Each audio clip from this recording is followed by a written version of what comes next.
Il a porté nos maladies. Il s'est chargé de nos douleurs. Il a été meurtri pour nos péchés, brisé à cause de nos iniquités. Le châtiment qui nous donne la paix est tombé sur lui. Ésaïe 53, 3, 4. Le Saint-Esprit ne laisse subsister aucun doute sur la cause des souffrances du Christ et sur la valeur substitutive de ces souffrances. Bien que dans ce chapitre 53 d'Ésaïe, le mot substitution ne soit pas employé, les termes l'impliquent clairement, et l'idée y est nettement exprimée. Celui dont le visage était si défait portait nos maladies et nos douleurs.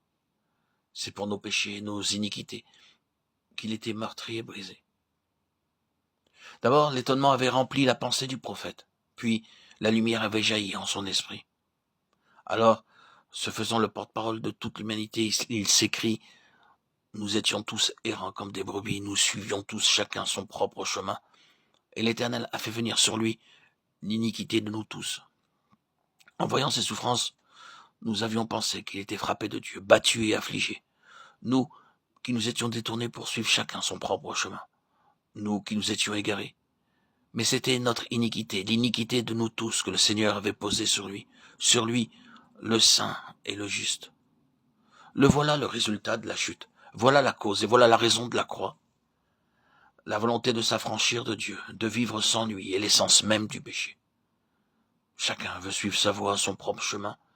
Le résultat, c'est le péché, l'iniquité. Tout comme des brebis errantes, ce premier, tous représentent les milliards d'êtres humains qui sont nés ou à naître depuis Adam.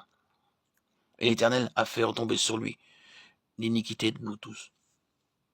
Ce dernier, tous proclament la valeur expiatoire et générale du sacrifice du calvaire. Pour tous ceux qui sont sous la malédiction du péché, pour l'humanité entière. Il est maltraité et il s'humilie. Il n'ouvre point la bouche. Comme l'agneau qu'on mène à la boucherie, comme la brebis muette devant ceux qui l'attendent. Il est retranché de la terre des vivants. On lui avait assigné sa sépulture avec les méchants. Ésaïe 53, 7, 9. Le prophète décrit maintenant l'obéissance du Seigneur. Une obéissance jusqu'à la mort. Il le voit comme la brebis entre les mains des tondeurs muets, sans résistance, comme l'agneau qu'on va égorger, innocent et désarmé.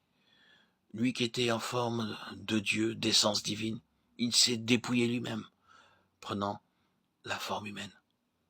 Puis, s'humiliant encore et jusqu'à la mort infamante de la croix, il s'abandonne entre les mains des hommes et se laisse conduire au supplice.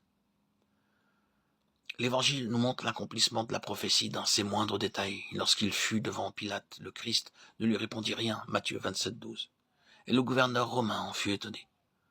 Condamné par l'oppression et le jugement des hommes, on le conduisit hors de Jérusalem jusqu'au lieu appelé Calvaire, pour y être crucifié. Et parmi ses contemporains, qui a compris qu'il était retranché de la terre des vivants, frappé à cause des péchés de mon peuple? Ésaïe 53, 8.